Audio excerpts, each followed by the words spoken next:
Hello students, good morning. कैसे हैं आप सब? बढ़िया। आइए, आज का हमारा टॉपिक है कैश बुक। हम लोगों को समझना पड़ेगा, जैसे हम लोगों ने जर्नल एंट्री देखा था, तो जर्नल एंट्री क्यों मेंटेन करते हैं, कैसे मेंटेन करते हैं, क्या बेनिफिट्स हैं। उसी तरीके से लेजर हम लोगों ने देखा कि लेजर क्यों मेंटेन करते हैं, क्या बेनिफिट्स हैं। उसी तरीके से हम लोगों को पहले समझना पड़ेगा कि कैश बुक हम लोग क्यों मेंटेन करते हैं, क्या इसके आउटकम्स होंगे और अकाउंटिंग में इससे बेनिफिट्स हम लोगों को क्या मिलेंगे, है ना। तो जैसा कि मैं यहाँ पर आपको लिख करके दिखा रहा हूँ कैश बुक, है ना। क्या नाम है? Cash book. बुक का मतलब क्या होगा? बुक का मतलब है रजिस्टर। बुक का मतलब क्या है? रजिस्टर। और किस चीज का रजिस्टर भाई? तो इट सीम्स कि ये कैश का रजिस्टर है, लेकिन एक्चुअली ये कैश का रजिस्टर सिर्फ नहीं है। ये रजिस्टर है, ये रजिस्टर है कैश और बैंक दोनों का। तो क्या अपन कह सकते हैं कि cash book is the register that shows the transaction related to cash and bank together? Yes, yes. तो फिर इसका नाम कैश बुक क्यों पड़ा? देखिए, एक्चुअली ट्रेंड है अपना कहने का cash book, that's why we are calling it cash book. But there are many software international market in international market, there you will find that the cash slash bank book is written, if we are just talking about the cash book in our case, right? But we just call it cash book. But it does not mean that we are going to discuss about only the transaction related to cash. We are going to discuss the transactions related to cash and bank together, right? Okay, so now, like, cash and bank book, what does it mean? Cash and bank book. Book का मतलब क्या हो रहा है? Book का मतलब है register, जो क्या दिखाएगा? दो बातें दिखाएंगी। एक बात इनफ्लो और एक बात आउटफ्लो। आप ही सोचिए ना, लाइक कैश एंड बैंक का ट्रांजेक्शन में क्या हो सकता है? या तो पैसे आएंगे या तो पैसे जाएंगे। तो दो बात हमको समझ में आ गया। कैश को हमने बाइफरकेट कर लिया दो टर्मिनोलॉजी में, which is cash, which is bank. And book को हम लोग दो पार्ट में कैटेगराइज कर लिए, which is inflow and outflow. तो कैश बुक, पूरी पूरी बात समझ में आ गई कि कैश एंड बैंक का इनफ्लो एंड आउटफ्लो टुगेदर एक रिपोर्ट में दिखाने वाला, जो एक एक तरीके से रिपोर्ट है, एक तरीके से समरी है ना। अब आपके मन में एक सवाल आ रहा होगा कि सर, जब हम लोगों ने लेजर देखा था, तो लेजर के टाइम में हम लोग यही बात तो समझ रहे थे कि सेपरेट सेपरेट अकाउंट का सेपरेट सेपरेट समरी। वहां पर कैश अकाउंट बनाए थे, वहां पर बैंक अकाउंट बनाए थे।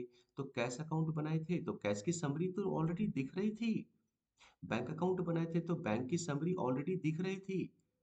सो if you want to see a specific report, that could be either cash का फ्लो और bank flow, and for that purpose you are already using one report, which is ledger. To see the same thing, why do you need any other thing? Means अगर आप cash का flow और bank का flow देखने के लिए एक ledger account already use कर रहे हैं आप, which is cash account and bank account, तो अभी आपको फिर से कैश एंड बैंक का फ्लो देखने के लिए एक अलग रिपोर्ट की जरूरत क्यों है? इस बात को बहुत अच्छे से समझना पड़ेगा। क्योंकि बहुत बार मैंने सुना है स्टूडेंट्स के साथ में कि वो कैश बुक बना तो ले रहे हैं, लेकिन वो इस पॉइंट पर बहुत ज्यादा फोकस नहीं कर पा रहे, है ना। चलिए, इस बात को पहले थोड़ा एनालाइज करते हैं, फिर आगे कैश बुक को लेकर के चलेंगे।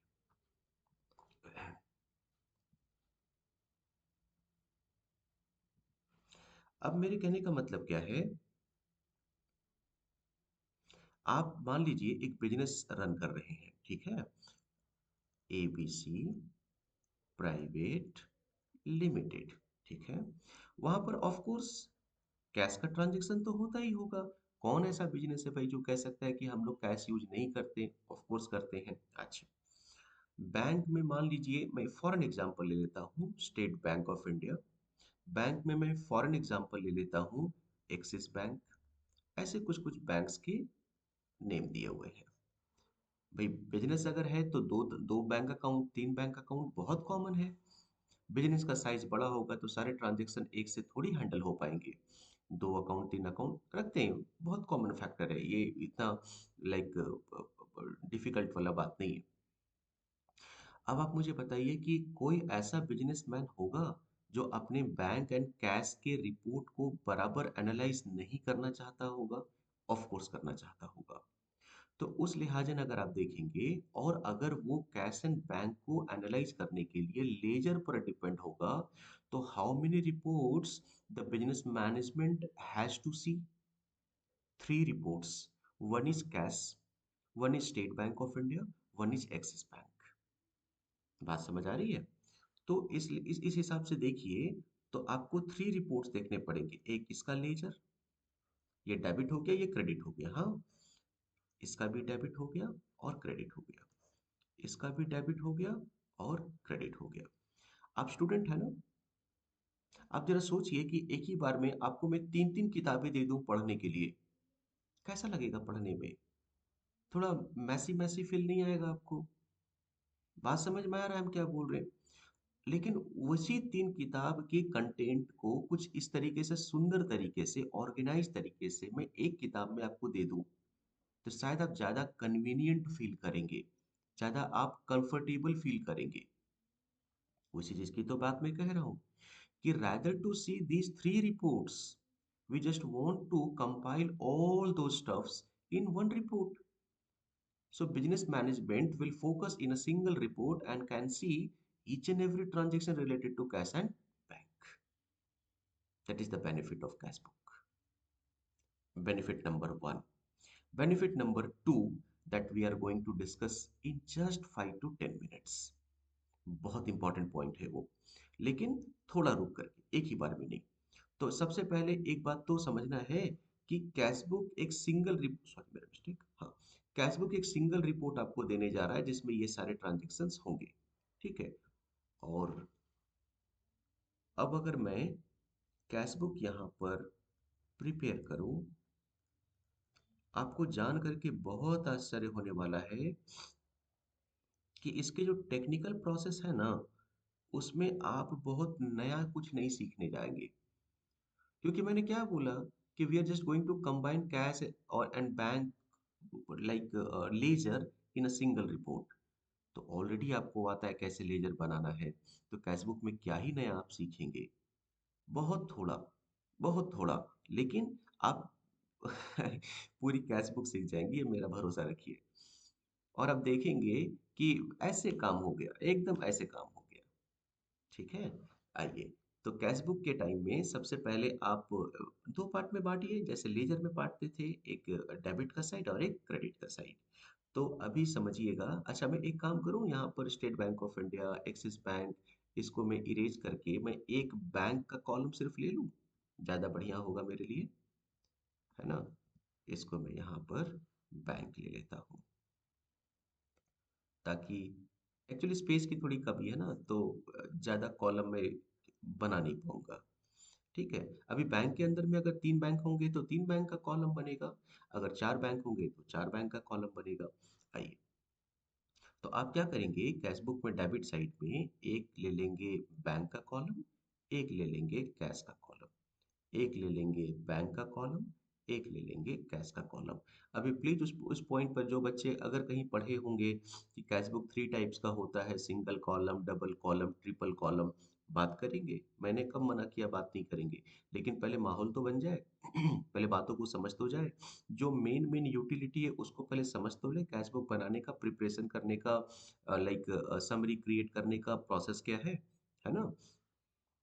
तो यहाँ पर क्या है भाई, यहाँ से लेकर के, एक मिनट रुकिएगा दोस्त, यहाँ पर आइए, और अभी मैं यहाँ से रेड कलर लेकर के यहाँ से ले लेता हूँ। ये वाला लाइन आप मत खींचिएगा, ये समझाने के लिए मैं कर रहा हूँ।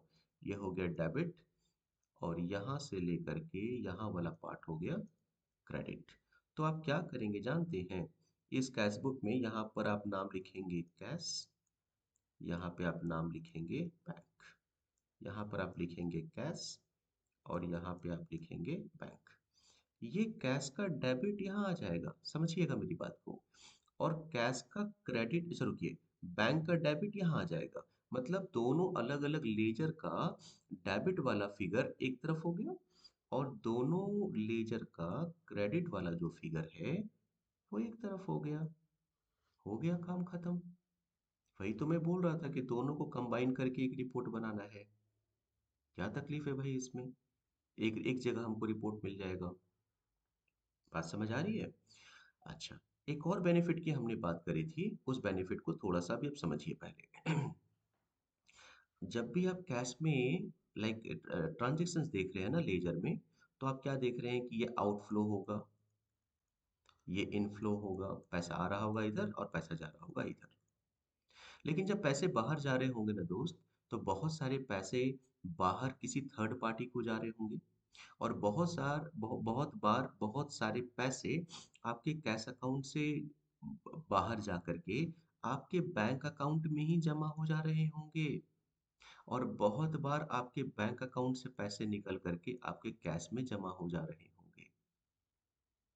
तो जब बिजनेस मैनेजमेंट ट्रांजैक्शंस को सेपरेटली देखता है ना, मतलब ये वाली रिपोर्ट सेपरेट और ये वाली रिपोर्ट सेपरेट, तो उस कंडीशन में उनको क्या समझ में आता है, अच्छा इतना सारा आउटफ्लो हो गया। मेरी बात समझिएगा। लेकिन उनमें से उन आउटफ्लो का करना क्या है, जिस आउटफ्लो का हमारे बैंक में ही इनफ्लो हो रहा हो, या जिस बैंक के आउटफ्लो का हमारे कैश में ही इनफ्लो हो रहा हो। मेरी बात को समझिए। दो टाइप के ट्रांजेक्शन्स हैं। एक ट्रांजेक्शन किसी बाहरी आदमी से पैसा आ रहा, कोई कस्टमर से पैसा आया, कोई सप्लायर को पैसा गया, रेंट का पैसा पेमेंट किए, सैलरी का पेमेंट किए थर्ड पार्टी को, बैंक के लाइक बिजनेस के कैश अकाउंट, बिजनेस के बैंक अकाउंट से बाहर पैसा जा रहा है। और दूसरा क्या मिल रहा है हम लोग को, बोलिए तो? दूसरा मिल रहा है हम लोगों को कि बिजनेस का पैसा मैंने कैश के फॉर्म में हमने बैंक में, अपने बैंक में, दूसरे बैंक में नहीं, अपने बैंक में हमने डिपॉजिट करा दिया। हमने बिजनेस का बैंक का पैसा हमने अपने कैश के फॉर्म में विड्रॉ कर लिया। तो टेक्निकली भाई, अगर आपके सोचिए ऐसा, अगर ये सेकंड वाला टाइप का ट्रांजेक्शन अगर होता है, तो उस कंडीशन में अगर आपके पास मान लीजिए आपके कैश में है 10,000 रुपये, आपके बैंक अकाउंट में है 10,000 रुपये, तो कैश से पैसा निकाल के आपने अपने बैंक में डिपॉजिट कर लिया, बैंक से पैसा निकाल के आपने अपने कैश में पैसे रख लिए, तो इससे ओवरऑल फंड में क्या डिफरेंस आएगा भाई? कैश बढ़ जाएगा, बैंक कम हो जाएगा, बैंक बढ़ जाएगा, कैश कम हो जाएगा, ये बातें हो सकती हैं। लेकिन बिजनेस के ओवरऑल फंड में क्या चेंजेस आएंगे? कोई चेंजेस नहीं आएंगे। तो जब कोई चेंजेस आएंगे ही नहीं, तो बिजनेस मैनेजमेंट को इस पर बहुत ज़्यादा फोकस करने की ज़रूरत नहीं है। और वो ट्रांजैक्शन जिसमें पैसे आ रहे कहीं बाहर से, किसी कस्टमर से, किसी बाहर पार्टी को पैसे जा रहे, सप्लायर को रेंट सैलरी का पेमेंट हो रहा है, टेलीफोन एक्सपेंसेस का पेमेंट हो रहा है, मेरी बात समझ रहे हैं? तो उस टाइप के ट्रांजेक्शन को ना बिजनेस मैनेजमेंट को बहुत ध्यान से देखने की ज़रूरत है। तो जब आप कैश बुक बनाते हैं, तो चूंकि आपके पास में एक ही रिपोर्ट है जिसमें कैश एंड बैंक दोनों को कंट्रोल आप कर पाते हैं, तो वैसे ट्रांजेक्शन्स जो कैश से निकल करके, है ना, सॉरी मेरा मिस्टेक, कैश से निकल करके बैंक में आ रहे हैं, या बैंक से निकल करके कैश में आ रहे हैं, अगर ऐसे ट्रांजेक्शन्स होते हैं, तो उनके लिए एक कॉलम हम लोग यहाँ पर खींच करके, और वहाँ पर ऐसे ट्रांजेक्शन्स को क्या नाम दे देते हैं, कॉन्ट्रा ट्रांजेक्शन्स। कॉन्ट्रा ट्रांजेक्शन्स का मतलब जिस ट्रांजेक्शन की एक्टिविटी कैश बुक के डेबिट साइड भी होगी और क्रेडिट साइड भी होगी। मतलब कि बैंक से पैसे अगर निकले, तो आपके कैश में पैसे आ गए, कहीं और किसी दूसरे पार्टी को पेमेंट नहीं दिया आपने। और अगर कैश से पैसे निकले और बैंक में आपने जमा करा दिया, देखिए ना दोनों तरफ एंट्री हो रही है ना? तो वैसे ट्रांजेक्शन्स को आप क्या बोलेंगे, कॉन्ट्रा ट्रांजेक्शन्स। और ऐसे ट्रांजेक्शन पर जहां जहां मैं सी लिख करके मैं सर्कल मार दूं, कॉन्ट्रा ट्रांजेक्शन, ऐसे ट्रांजेक्शन पर बिजनेस के मैनेजमेंट बहुत ज्यादा फोकस नहीं करते हैं, क्योंकि उनको मालूम है मेरा ही पैसा एक पॉकेट से निकल करके दूसरे पॉकेट में जा रहा है। तो कैशबुक आपको क्रिस्टल क्लियर रिपोर्ट दे रहा है दो चीज़ों का, एक cash and bank combined form में, और दूसरा हर वो उन ट्रांजेक्शन्स को फोकस करके आपको हाईलाइट करके बता दे रहा है जो आप बिजनेस में ही एक पॉकेट से दूसरे पॉकेट में ट्रांसफर कर रहे हैं। बात समझ आ रही है मैं क्या बोल रहा हूँ? और वैसे ट्रांजेक्शन जो थर्ड पार्टी के साथ में हो रहा है, उसको सेपरेट आउट कर रहा है। तो बिजनेस के मैनेजमेंट को कैश का ट्रांजेक्शन और बैंक के ट्रांजेक्शन को फाइंड आउट करना, एनालाइज करना बहुत ही आसान हो जाता है। ये हो गया पूरा का पूरा हिसाब किताब कि कैश बुक क्यों, और थोड़ा हमने समझ भी लिया कैश बुक कैसे। आइए अब उसके बाद में कुछ और बातें करते हैं। ये सिर्फ थियरी के हिसाब से अभी जो मैं बोलने जा रहा हूँ, ठीक है। लेकिन हाँ, जानना चाहिए, मैं भी इस बात को बोलता हूँ, जानना चाहिए। एक मिनट बस।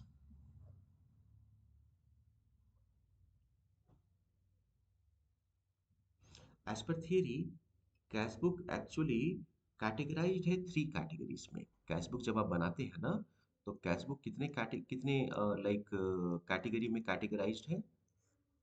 थ्री कैटेगरीज में। एक जिसको आप बोलते हैं सिंगल कॉलम कैश बुक, एक जिसको बोलते हैं डबल कॉलम कैश बुक, और एक जिसको बोलते हैं आप ट्रिपल कॉलम कैश बुक, ठीक है।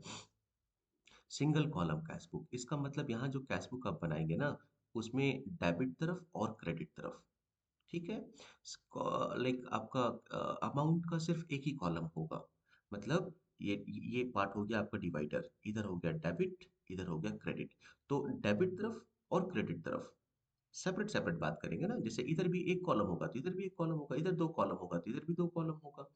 तो आपको कैश एंड बैंक का जो रिपोर्ट आपको बनाना है, सिंगल कॉलम कैश बुक में अमाउंट का सिर्फ एक ही कॉलम होगा। एक कॉलम में देखिए, इधर भी एक कॉलम में देखिए, एक ही कॉलम है। तो अभी कैसे बात करेंगे सर, क्योंकि कैश बुक तो मिक्सर है कैश एंड बैंक का। तो फिर आप क्यों ऐसा कह रहे हैं कि कैश का ही, सॉरी, एक ही कॉलम होगा? एक ही कॉलम होगा तो चाहे आप तो कैश कैश को दिखा पाएंगे, चाहे आप बैंक को दिखा पाएंगे, है ना। एकदम आप सही बोल रहे हैं। कैश बुक के सिंगल कॉलम कैश बुक में सिर्फ ट्रांजेक्शन्स रिकॉर्ड की जाती हैं कैश की। यहाँ पर भी सिर्फ बातें किसकी होंगी? कैश की, ठीक है। डबल कॉलम में क्या होता है भाई?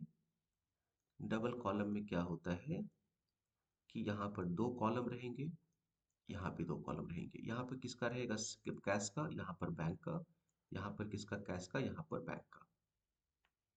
तो फिर ट्रिपल कॉलम में क्या बचा? क्या, जब कैश बैंक हमने डबल कॉलम में रिकॉर्ड ही कर लिया, तो ट्रिपल कॉलम में क्या करते हैं?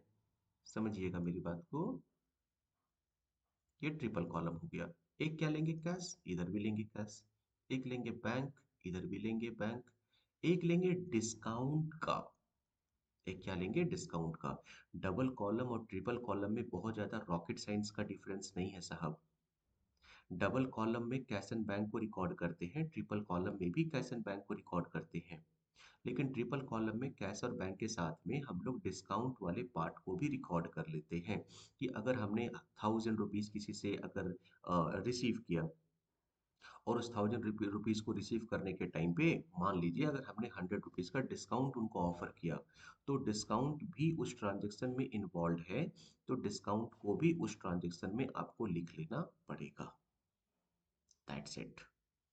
कि हाँ, उस 100 रुपीज का भी 100 रुपीज का डिस्काउंट भी उस ट्रांजेक्शन में इन्वॉल्व था। तो टेक्निकली कैश बुक तो हम लोग कैश एंड बैंक पर कंट्रोल करने के लिए बना रहे हैं ना, डिस्काउंट तो एक एडिशनल इन्फॉर्मेशन है। तो इसलिए मैंने बोला कि डबल कॉलम और ट्रिपल कॉलम में आपको बहुत बड़ा रॉकेट साइंस का कोई डिफरेंस मिलने वाला नहीं है। एकदम से क्लियर? अच्छा, पहले ये बताइए कि जो आपको सिंगल कॉलम कैश बुक यहाँ पर मिल रहा है ना, तो सिंगल कॉलम कैश बुक में सिर्फ कैश का कंट्रोल है, बैंक का ट्रांजैक्शन इसमें है ही नहीं। आपको लगता है कि कोई भी एक ऐसा बिजनेस जो प्रॉपर अकाउंट्स मेंटेन करता होगा और वो बैंक का ट्रांजैक्शन नहीं करता होगा? बात मेरी समझ आ रही मैं क्या बोल रहा हूँ? तो इसलिए यहाँ पर आपको एक छोटा सा बात समझना पड़ेगा कि single column cash book practicality से के पॉइंट ऑफ व्यू से इम्पॉर्टेंट नहीं है ज़्यादा। आप पढ़ लीजिए, अच्छी बात है, लेकिन प्रैक्टिकलिटी के पॉइंट ऑफ व्यू से बहुत ज़्यादा इम्पॉर्टेंट नहीं है। डबल कॉलम और ट्रिपल कॉलम एकदम इंपॉर्टेंट है। ट्रिपल कॉलम एक एडिशनल इंफॉर्मेशन है, that is discount. Otherwise double column और ट्रिपल कॉलम सेम डेटा आपको फ्लो करके बता रहा है। हाँ स्टूडेंट्स, वो एक्चुअली कॉल आ गया था। तो बेसिकली हम लोग यहाँ तक बात को समझ गए। तो अब स्टार्ट करें, कैश बुक बनाते कैसे हैं? आइए स्क्रीन पे मैं इसको मिनिमाइज करता हूँ, और एक्सेल पे हम लोग आ गए, और एक्सेल पे हम लोग चीज़ों को देखना स्टार्ट करेंगे। यहाँ पर देखिए, सबसे पहले तो ट्रांज़ैक्शंस हमारे पास में मैं आपको हर हमेशा बोलते आया हूँ कि जब भी हम लोग काम स्टार्ट करेंगे, सबसे पहले हम लोग क्या देखेंगे? Journal entry. जर्नल एंट्री के माध्यम से ही तो सारी चीज़ें होनी हैं। आप कहेंगे सर हमारे एकेडमिक के बुक में बहुत बार ऐसा ट्रांज़ैक्शंस आपको देखने को मिलेगा लाइक सीधे-सीधे क्वेश्चन्स मिल गए और क्वेश्चन से सीधे आपको कैश बुक ही बनाने हैं। आपको जर्नल एंट्री मेंटेन नहीं करने होते हैं। आप एकदम ठीक बात बोल रहे हैं, लेकिन चूंकि ये फर्स्ट क्वेश्चन है, इसलिए मैं चाहूंगा कि आप जर्नल एंट्री के माध्यम से सीखें, ताकि आप कोई भी चीज को रट्टा नहीं मारेंगे कि अच्छा ये डेबिट साइड चला गया, ये क्रेडिट साइड चला गया।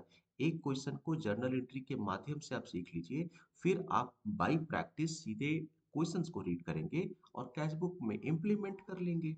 हो जाएगा काम आसान। मैं आपकी सुविधा के लिए जर्नल एंट्री को पकड़ करके फिर उससे कन्वर्ट आपको करके दिखाऊंगा कि कैश बुक कैसे बनेगा। बात समझ आ रही है? आ रही है। आइए, तो ये इसका जर्नल एंट्री का फॉर्मेट चलिए फटाफट हम लोग बना लेते हैं।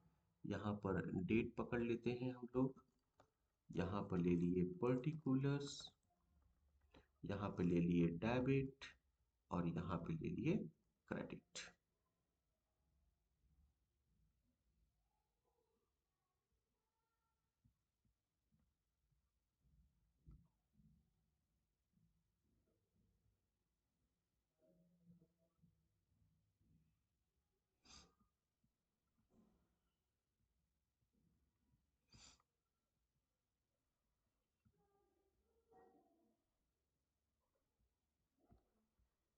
आइए,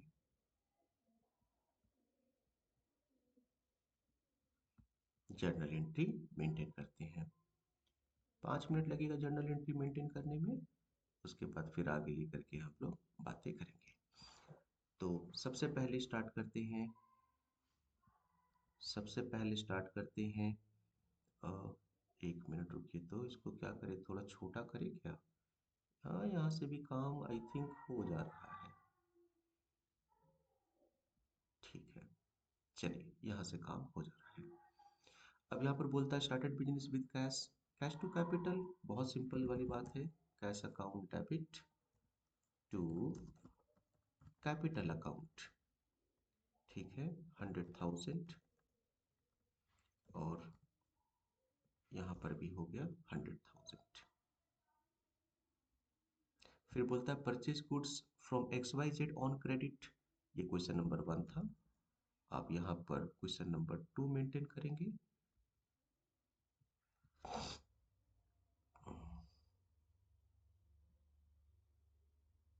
क्वेश्चन नंबर 2 मेंटेन करेंगे। टू में है purchase goods from X Y Z on credit. Purchase to X Y Z कितना है? 50,000। और यहाँ पर भी ये थोड़ा सा हमको डिस्टर्ब कर रहा है, बार बार इधर भाग जा रहा है। नहीं, रुकिए 1 मिनट, इसको थोड़ा सा छोटा करिए और अब देखिए इधर जा करके ठीक मैनेजेबल है। 50,000। उसके बाद में क्या करेंगे? क्वेश्चन नंबर 3 है। क्वेश्चन नंबर 3 है, ये बोलता है कि paid amount to X Y Z limited. X Y Z को हमने पेमेंट कर लिया। X Y Z account debit 10,000 to cash account 10,000। फिर आ गए हम लोग क्वेश्चन नंबर 4 में। क्वेश्चन नंबर 4 बोलता है sold goods to ABC limited, है ना? तो ABC limited to sales account कितना था भाई? अ, ये 60,000।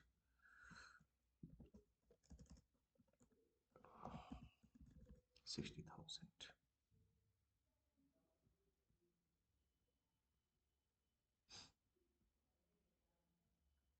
Question number 5, received cash from ABC limited 15,000।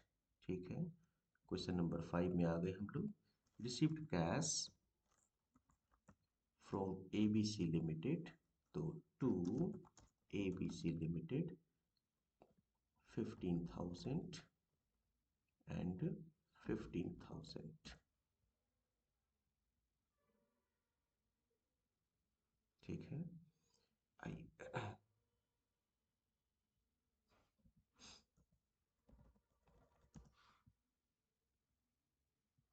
Journal entry पे मैं ज़्यादा फोकस नहीं कर रहा हूँ, क्योंकि जर्नल एंट्री ऑलरेडी आप लोग सीखे हैं, है ना? तो ये बात आप समझते होंगे कि कैसे मेंटेन करना है इस चीज़ को। Question number 6, pay transport outward to supply goods to ABC limited.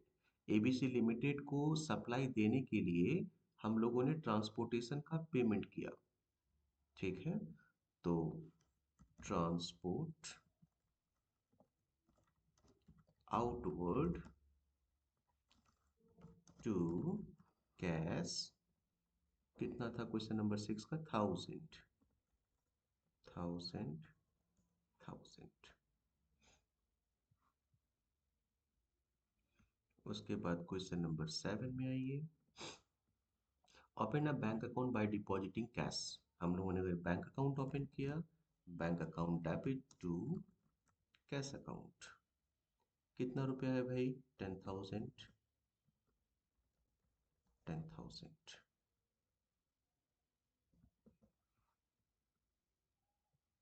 उसके बाद में क्या है क्वेश्चन नंबर 7 के बाद? पेड रेंट बाय चेक, ठीक है? रेंट का पेमेंट हम लोगों ने किया, तो आप यहाँ पे लिखेंगे rent account debit to bank account, कितना है? 4,500, 4,500।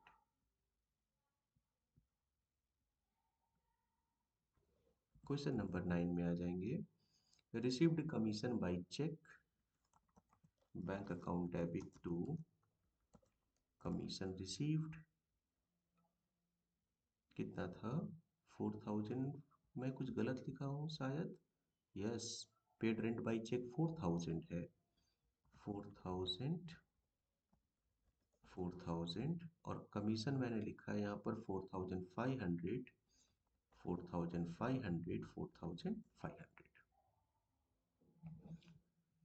आइए, फिर क्वेश्चन नंबर 10 में हम लोग आ जाते हैं। क्वेश्चन नंबर 10 बोलता है, received a cheque from ABC limited and endorse this to XYZ limited. इस बात को समझिए। बेसिकली इस बात को समझने के लिए, इंडोर्समेंट प्रोसेस को समझने के लिए आपको बात को समझना पड़ेगा कि इंडोर्समेंट का मतलब क्या होता है। समझिए, मान लेता हूं कि मैं एक परचेज किया हूं, purchase account debit to mister A account, ठीक है? 10,000 का, 10,000 का, ठीक। मान लीजिए मैंने किसी पार्टी को सेल भी किया था, तो हम क्या करेंगे?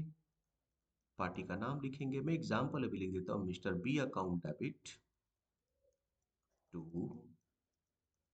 सेल्स अकाउंट, 10,000, 15,000, जो भी होगा, मान लीजिए 15,000 का, ठीक। अब हुआ क्या यहाँ पर? एक काम करिए, समझाने के लिए मैं इधर का अमाउंट थोड़ा बड़ा करता हूँ, ताकि मैं आपको ज़्यादा प्रॉपर पढ़ा पाऊँ। चलिए, purchase account debit to mister A 20,000, 20,000, और सेल अभी कितने का हुआ है? 15,000, 15,000 का। तो कल को इस पार्टी से आपको पैसे मिलेंगे कि नहीं मिलेंगे? एकदम मिलेंगे, है ना? तो जैसे अब इस पार्टी से आपको चेक मिलेगा, इस पार्टी से आपको चेक मिलेगा, तो आपके पास में दो चॉइस हैं। चॉइस नंबर 1, इस चेक को आप अपने बैंक में जाकर के क्लियर करा लीजिए। जो पैसे आपके बैंक में फिर आए, फिर उससे आप अपने सप्लायर को पेमेंट करेंगे, अगर आपको सप्लायर का पेमेंट करना है फिलहाल अभी तो। दूसरा ऑप्शन क्या है कि आपने किसी दूसरे पार्टी से, ध्यान से सुनिएगा इस बात को, आपने किसी दूसरे पार्टी से चेक रिसीव किया, और वो चेक आप अपने बैंक अकाउंट में क्लियर नहीं कराए, बैंक अकाउंट में जमा करा करके उस पैसे को आप अपने बैंक में डिपॉजिट नहीं कराए। आप उस चेक को रिसीव किए मिस्टर बी से, एक हाथ से लिए, है ना, एक हाथ से लिए, और दूसरे हाथ में दे दिए। दूसरे हाथ में मतलब किसी दूसरे पार्टी को आपने दे दिया।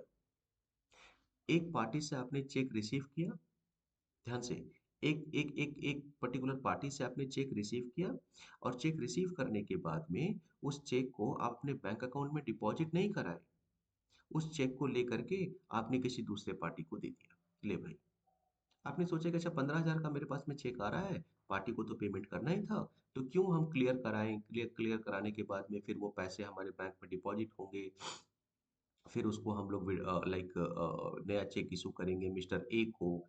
Time taking. तो आप मिस्टर बी के चेक को फॉरवर्ड कर सकते हैं, किसको? मिस्टर ए को। जब आप किसी एक पार्टी का चेक किसी दूसरे पार्टी को फॉरवर्ड कर देते हैं, दैट इज कॉल्ड इंडोर्समेंट। ठीक। तो आपको अगर मैं बोलता हूं, ध्यान से इस बात को सुनिएगी, कैशबुक के पॉइंट ऑफ व्यू से मैं बोल रहा हूं आपको। जब आपको मैंने बोला कि received cheque from mister B and endorsed sorry endorsed to mister A. ठीक है। तो आप सोचिए, मिस्टर बी से जब आप चेक लिए होंगे तो क्या एंट्री किए होंगे? बैंक। ऐसा एंट्री मत करिएगा, मैं आपको समझाने के लिए बोल रहा हूँ अभी। मिस्टर बी, और जब ये चेक आप उनको दे दिए होंगे तो क्या एंट्री किए होंगे? Mister A to bank. लेकिन सर ये बैंक अकाउंट आप डेबिट क्रेडिट क्यों कर रहे हैं? क्या ये पैसा आपके खाते में आया था? क्या ये पैसा आपके खाते से निकला था? नहीं, एकदम नहीं, एकदम नहीं। मेरी बात को समझिए, एकदम नहीं। तो इसकी सीधी एंट्री क्या इसकी सीधी एंट्री क्या हो जाएगी? Mister A debit to mister B. जहां से चेक मिला था वो, और जिसको जिसके नाम पर हमने इंडोर्समेंट कर दिया था वो। बात खत्म। ना पैसा बढ़ा ना पैसा कम हुआ, क्योंकि मैं फिर से बोल रहा हूँ, मैंने पैसे लिए, मैंने सॉरी पैसे बोल रहा हूँ, मैं चेक मैंने लिए, और उस चेक को मैं सीधे सीधे इंडोर्स कर दे रहा हूँ, किसको? किसी दूसरे पार्टी को। आपके मन में शायद एक सवाल आ रहा होगा कि सर क्या ये रियली संभव है? क्या ये सच में पॉसिबल है कि हम अपने चेक को किसी दूसरे नाम पे इंडोर्स कर सकते हैं? हाँ, पॉसिबल है। कब पॉसिबल है? अच्छा, ये एंट्री क्लियर हो गई होगी मेरे ख्याल से। Mister A to mister B, clear है सभी को? चलिए, ये इंडोर्समेंट पॉसिबल है। कब पॉसिबल है? ये तब पॉसिबल है दोस्त, जब आपके पास में चेक्स आते हैं, जब आपके पास में चेक्स आते हैं बियरर कैटेगरी के चेक्स। एक बियरर चेक होता है, एक ऑर्डर चेक होता है, एक अकाउंट पेई चेक होता है। होते तो और भी हैं, स्टेल चेक होते हैं, पोस्ट डेटेड चेक होते हैं, लेकिन फिलहाल अभी हम लोगों को तीन बातों को समझना पड़ेगा। बियरर चेक, यही वो एक ऐसा चेक है जिसमें आप बेनिफिशियरी ट्रांसफर कर सकते हैं। मिस्टर बी से मिला था तो बेनिफिशियरी मैं हो रहा था, लेकिन मैं पैसा नहीं निकालूंगा, मैंने अपने चेक को किसी दूसरे को इंडोर्स कर दिया, ट्रांसफर कर दिया। तो बेनिफिशियरी ट्रांसफर हुए ना, जो मेरे अकाउंट में पैसे, मतलब मेरे पास पैसे आते, वो मेरे पास ना करके मिस्टर ए के पास में पैसे जाएंगे। तो bearer check is the only check through which we can transfer the beneficiary from one account to another. Order cheque में ये काम पॉसिबल नहीं है। ऑर्डर चेक में ये काम पॉसिबल नहीं है। बियरर चेक और ऑर्डर चेक दोनों का एक सिमिलरिटी क्या है जानते हैं? ये दोनों चेक को आप जब काउंटर में लेकर के जाते हैं ना, बैंक के काउंटर में, तो आपको पैसे सीधे सीधे वहां पर मिलते हैं। लेकिन ये जो अकाउंट पे चेक है ना, ये पैसे आपको सीधे सीधे हाथ में नहीं मिलते। ये पैसे आपके अकाउंट में पहले जाते हैं। आप अकाउंट पे चेक जब लेकर के जाएंगे बैंक, तो आपको पहले बैंक में पैसे अपने, फिर से, जब आप अकाउंट पे चेक लेकर के जाएंगे, तो आपको सबसे पहले अपने अकाउंट में पैसे ट्रांसफर करने पड़ेंगे। जैसे अगर 10,000 रुपए का कोई आपको चेक अगर इशू करके दिया है, तो अकाउंट पे चेक, तो आपको 10,000 रुपया कैश हाथ में नहीं मिलेगा, आपके अकाउंट में पैसे जाएंगे, फिर अपने अकाउंट से आप विड्रॉ कर सकते हैं। लेकिन बियरर चेक और ऑर्डर चेक में क्या होता है? 10,000 रुपये का चेक अगर आपको मिला है, तो 10,000 रुपया आपको बैंक काउंटर से कैश में मिल जाएगा। बात समझ आ रही है? हाँ, फिर आप चाहते हैं कि नहीं उसको बैंक में रख लें तो एक अलग विषय है, लेकिन आपको कैश मिल जाएगा, काउंटर से पेमेंट आपको सीधे सीधे मिल जाएगा। लेकिन ऑर्डर चेक में बियरर जो है, मतलब जो आपको मिस्टर बी पैसा दे रहा है, मिस्टर लाइक मिस्टर बी आपको पैसा दे रहा है, तो वो आप किसी दूसरे को चेक फॉरवर्ड नहीं कर सकते, चेक इंडोर्स नहीं कर सकते। कौन से केस में? ऑर्डर चेक के केस में। ऑर्डर चेक में बेनिफिशियरी ट्रांसफर पॉसिबल नहीं है। लेकिन वही अगर बियरर चेक होगा, तो वहां पर बेनिफिशियरी ट्रांसफरेबल है, वहां पर आप चेक का इंडोर्समेंट कर सकते हैं। एकदम क्लियर। आइए, तो अब यहाँ पर हम क्या बोला कि received a cheque from ABC, क्योंकि एबीसी को हमने सामान सेल किया था ना, तो एबीसी से हम लोगों को पैसे मिले, तो हमने उसको पैसे उस पैसे को विड्रॉ नहीं किए। हमने क्या किया, उस चेक को हमने इंडोर्स कर दिया। किसको? एक्स वाई जेड को। तो आइए यहाँ पे लिखेंगे एक्स वाई जेड डेबिट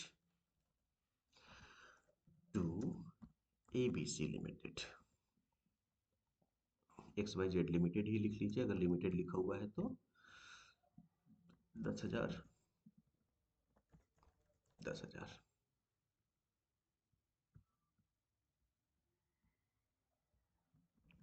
उसके बाद में आएंगे withdraw cash from bank ATM. ठीक है भाई, हम लोगों ने पैसे निकाले, तो हम क्या करेंगे, cash account debit to bank account.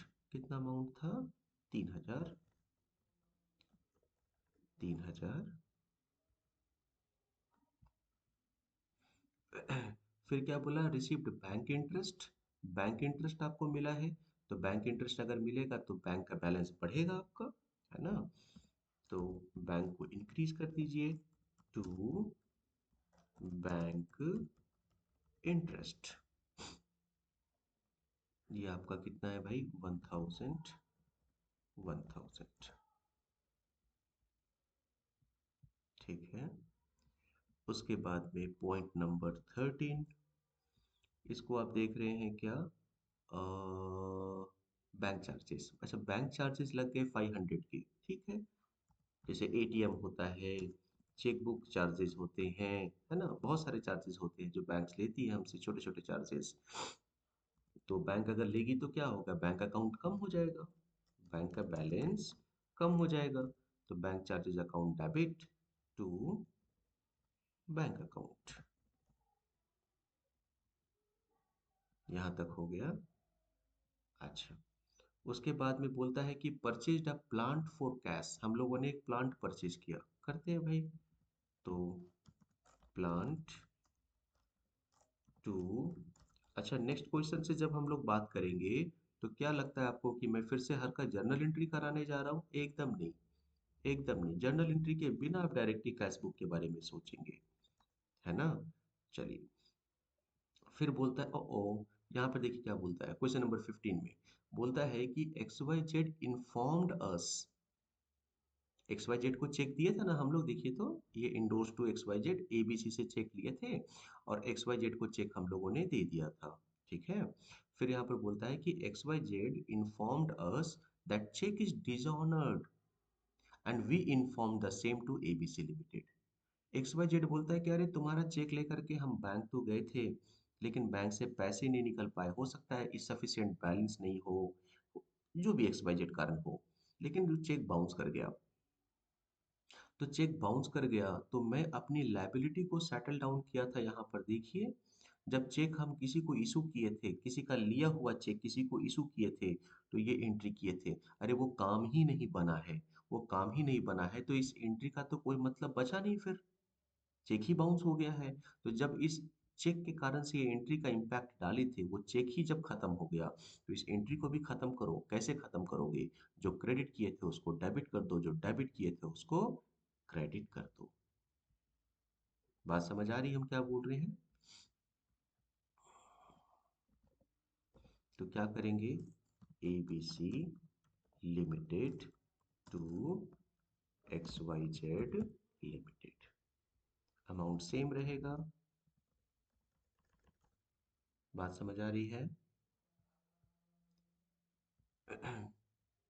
उसके बाद बोलता है charge depreciation on plant. Okay भाई, हम लोगों ने डेप्रिसिएशन चार्ज किया है प्लांट पे, क्वेश्चन नंबर 16 में। डेप्रिसिएशन टू प्लांट अकाउंट कितना था, शायद 1,000 था। हाँ, 1,000।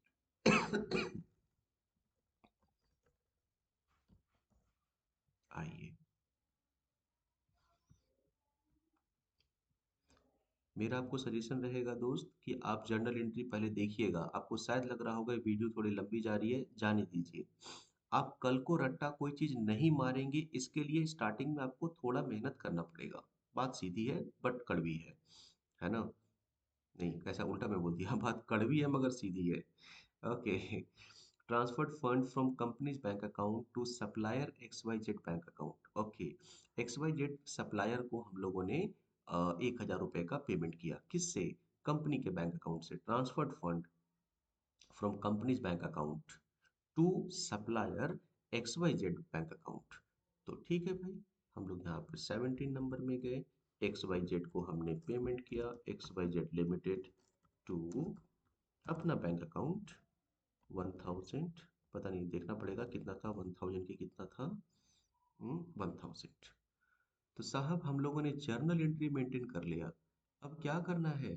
अब कैश बुक बनाना है। फटाफट आइए समझते हैं। जब इतना बात समझ गए तो बचा क्या? कुछ नहीं बचा है, विश्वास मानिए कुछ नहीं बचा है। अब क्या करेंगे? डेट, इसको पहले डेट ले लीजिए, पर्टिकुलर्स ले लीजिए, एक कॉन्ट्रा करने के लिए ट्रांजैक्शन वैल्यू ले लेते हैं, और एक ट्रांजैक्शन कैटेगरी एक ले लेते हैं, कैश का एक ले लेते हैं, बैंक का। कितने कॉलम्स हो गए? 1 2 3 4 5।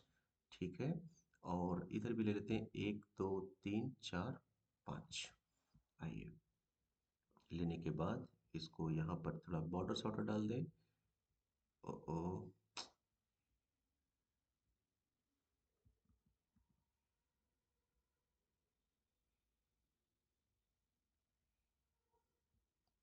ये हो गया।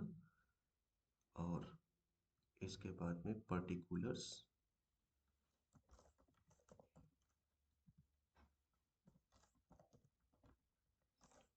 यहाँ पे रहने दीजिए इसको। यहाँ मैंने डाल दिया कैश, यहाँ मैंने डाल दिया बैंक। इसी चीज़ को मैं यहाँ से कॉपी कर देता हूँ, यहाँ मैंने पेस्ट कर दिया, और इसको थोड़ा सा मैं बड़ा किए देता हूँ, ऐसा।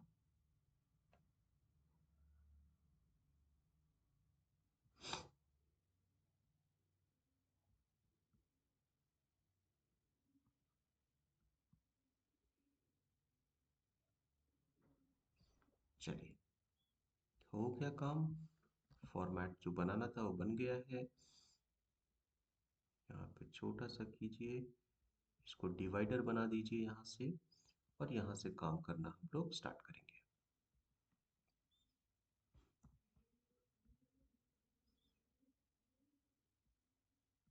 आइए स्टार्ट करें। ध्यान से समझिएगा दोस्त, यहाँ से लेकर के यहाँ तक ये डेबिट है, और इधर का वाला पार्ट क्रेडिट है। आप मुझे ईमानदारी से बताइए, डेबिट वाला पार्ट कैश एंड बैंक का क्या शो करेगा? पैसा आना कि पैसा जाना? ऑफ कोर्स पैसा आना, है ना। और क्रेडिट वाला क्या दिखाएगा? पैसा जाना। ठीक बात है। आइए, तो यहाँ पर सबसे पहले बोलता है cash account debit to capital account. ठीक है। तो कैश अगर डेबिट साइड में है, तो किधर लिखेंगे आप entry? Of course debit side में लिखेंगे। ऑफ कोर्स आप डेबिट साइड में लिखेंगे। लिखिए। इसको मैं थोड़ा फ़ॉन्ट साइज बड़ा कर दूं क्या, आपको देखने में इजी होगी? 1 मिनट। चलिए, 100,000, ठीक है, 1 लाख। लेकिन लिखेंगे क्या? जो बात मैं लेजर में कर रहा था वही बात मैं यहाँ पर भी आपके साथ करने वाला हूँ, कि लिखेंगे क्या? हमेशा उल्टा वाला। हमेशा क्या लिखेंगे? उल्टा वाला। तो ये 2 बाई लिख लेंगे ना आप लोग, उसमें तो कोई समस्या नहीं है, क्योंकि लेजर में ऑलरेडी हम बता चुके हैं इस बात को। मैं सीधा सीधा पॉइंट यहाँ पर लिख रहा हूँ। क्या लिखेंगे आप? Capital account. ठीक है। आइए, यहाँ पर कुछ भी नहीं होगा दोस्त, इसको रहने दीजिए इस तरीके से, या इसको मैं ब्लैंक ही छोड़ देता हूँ, क्योंकि कैश पे पैसे बढ़े थे ना, तो कैश वाला मुझे बढ़ाना पड़ेगा। अच्छा, purchase to X Y Z. साहब इसमें कैश बैंक तो है ही नहीं, इसका कैश बुक से कोई मतलब नहीं है, ना तो पैसे आए ना तो पैसे गए, बात खत्म हो गई। अच्छा, X Y Z to cash. Cash फिर से ट्रांजेक्शन हो रहा है, लेकिन पैसे क्रेडिट साइड में है, तो आप किधर एंट्री करेंगे? क्रेडिट साइड में करेंगे। क्रेडिट साइड में करेंगे एंट्री। अच्छा, कितना रुपया? 10,000 रुपये। क्या नाम से लिखे जाएंगे? एक्स वाई जेड के नाम से लिखे जाएंगे, क्योंकि उल्टा वाला फिगर लिखना है ना। X Y Z limited, X Y Z account, X Y Z limited, जो भी नाम है बात की बात है, वो आप समझ जाइए।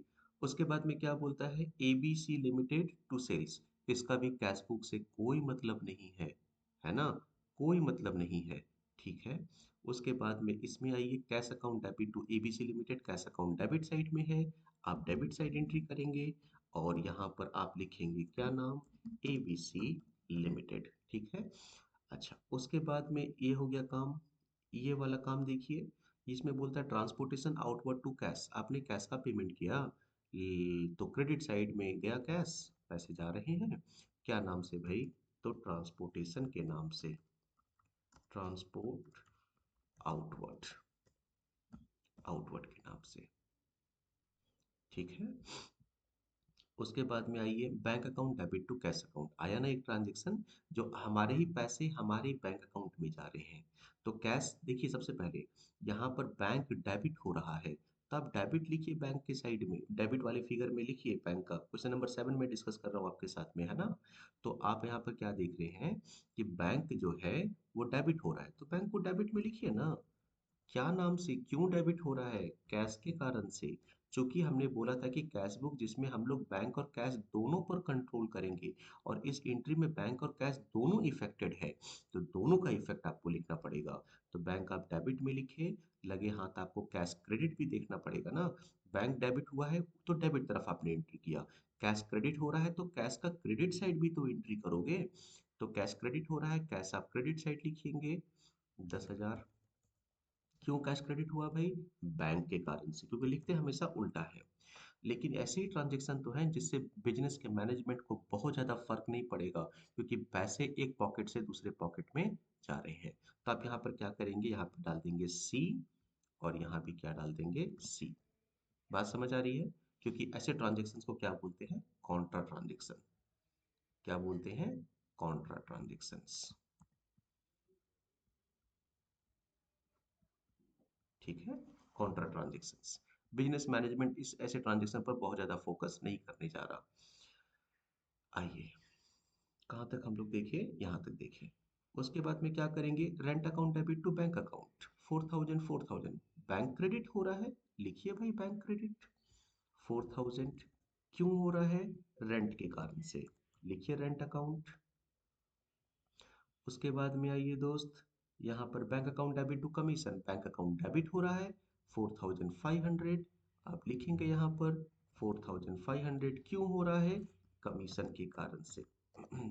आप एक बात समझ पा रहे हैं, अगर मैं पहला क्वेश्चन डायरेक्टली ट्रांजेक्शन से जो स्टेटमेंट्स लिखे हुए थे, क्वेश्चंस लिखे हुए थे, उससे अगर मैं सीधे सीधे कैश बुक आपको पढ़ाया होता, तो शायद आप कंफ्यूज हो गए होते, कौन सा चीज किधर जा रहा है, नहीं जा रहा है। अब तो लग रहा होगा कि चीजें मक्खन की जैसे चल रही हैं, जर्नल एंट्री हो गया, काम आसान हो गया।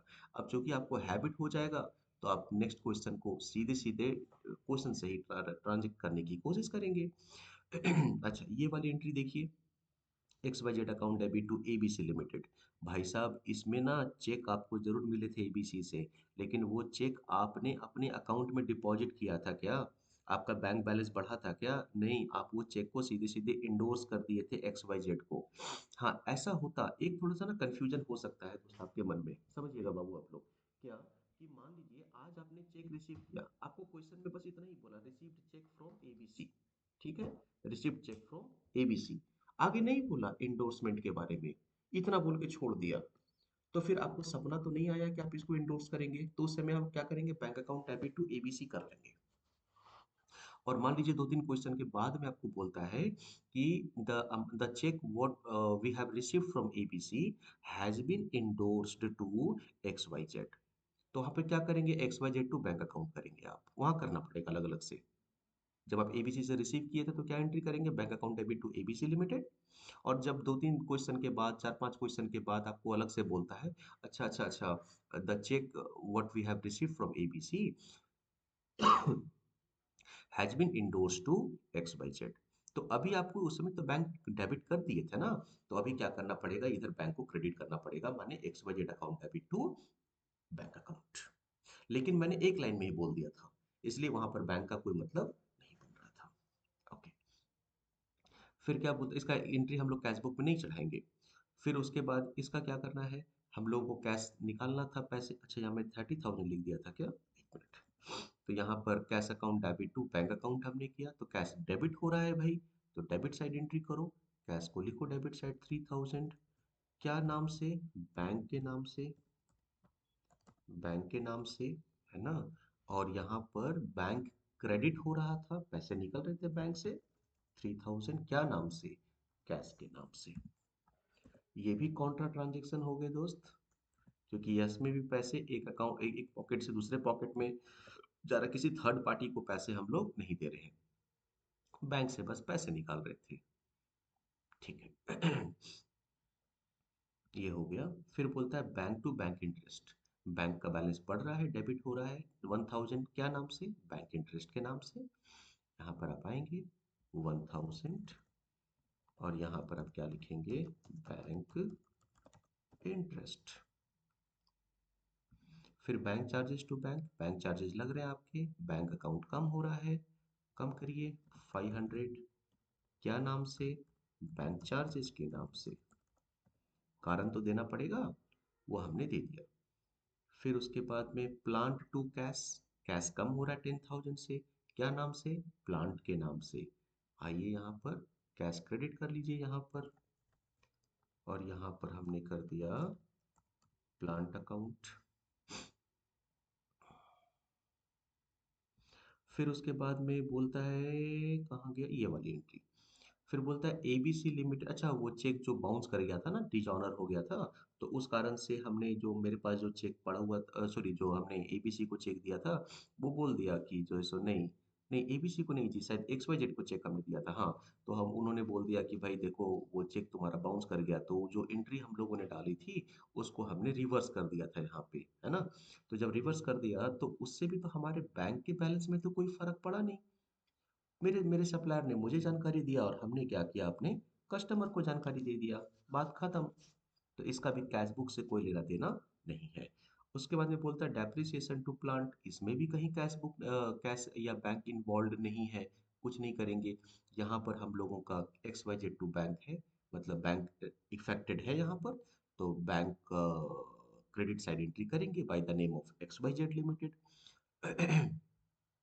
1000 यहाँ पर करेंगे एक्स वाई जेड लिमिटेड। अब क्या करना पड़ेगा? वही जो मैं आपको पहले बता चुका हूँ कि आपको टोटल करने पड़ेंगे, जो ज़्यादा है वो दोनों तरफ रहेगा। देखने से ही लग रहा है ज़्यादा इधर आ रहा है, कितना आ रहा है भाई? इसको सम करिए, टोटल करेंगे तुरंत में यहाँ से लेकर के यहाँ तक। ये 1,18,000 है, और इधर भी आइए, ये 15,500। यही फिगर आप यहाँ पे लिखेंगे, और आपको बैलेंस निकालना पड़ेगा। बैलेंस कितना बचा हुआ है? बैलेंस सीडी कितना बचा हुआ है? Equals this one minus total of sum of this to this, कितना है? 87,000। और इसको आप यहाँ से ड्रैग कर लेंगे 8,000। यही बैलेंस सीडी नेक्स्ट पीरियड के लिए बन जाएगा बैलेंस बीडी इक्वल्स 87,000 एंड 8,000। आप लोग मुझे कमेंट करके ज़रूर बताइए बाबू, क्योंकि कमेंट्स एकदम नहीं आ रहे हैं। फीडबैक शेयर करिए। आपको वीडियोस लंबी लग रही होंगी, मैं बहुत अच्छे से जान रहा हूँ, लेकिन आपको ये भी समझ में, भाई देखो, एक चैप्टर को समझने के लिए कम से कम 1.5-2 घंटे तो दो। उससे भी कम में कोई चैप्टर कैसे कोई समझा सकता है? लेकिन आपको समझने के बाद में बातें दिमाग में एकदम बैठ जाए, ऐसा दिमाग हो। ये ग्रीन कलर क्यों आ रहा है यहाँ पर, देखिए जरा। ठीक है, एक मिनट, गड़बड़ हुआ है, कुछ गड़बड़ हुआ है, गड़बड़ हुआ है। ये 1000 को इग्नोर किया, देखो देख रहे हो सॉफ्टवेयर का कमाल। हमसे यहाँ पर 1000 छूट गया था, तो यहाँ पर देखो 8000 के बगल में ग्रीन कलर का मार्क कर दे रहा है कि आपसे एक गलती हुई है शायद से, ये 1000 को हमने इग्नोर कर दिया था।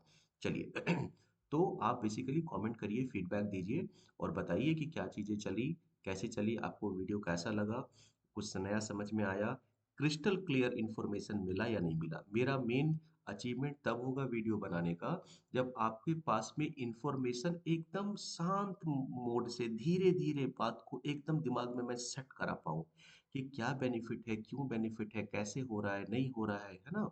तो वो बातें आप मुझे ज़रूर शेयर करिए। और अगर आप चाहते हैं कि मैं ट्रिपल कॉलम कैश बुक भी एक बार बना करके आपको बताऊं, और स्टेटमेंट से, क्वेश्चन से डायरेक्टली मैं कैश बुक बना करके दिखाऊं, कोई जर्नल एंट्री का हेल्प लेकर के नहीं, तो आप मुझे कमेंट करिए। अगर कमेंट बहुत सारे आते हैं तो मैं डेफिनेटली इसके बारे में आप सोचूंगा और मैं एक नया क्वेश्चन आपको बना करके दिखाऊंगा जिसमें और मैं प्रैक्टिकल चीज़ों को ऐड करने की कोशिश करूंगा। Alright, thank you. Have a good day dear.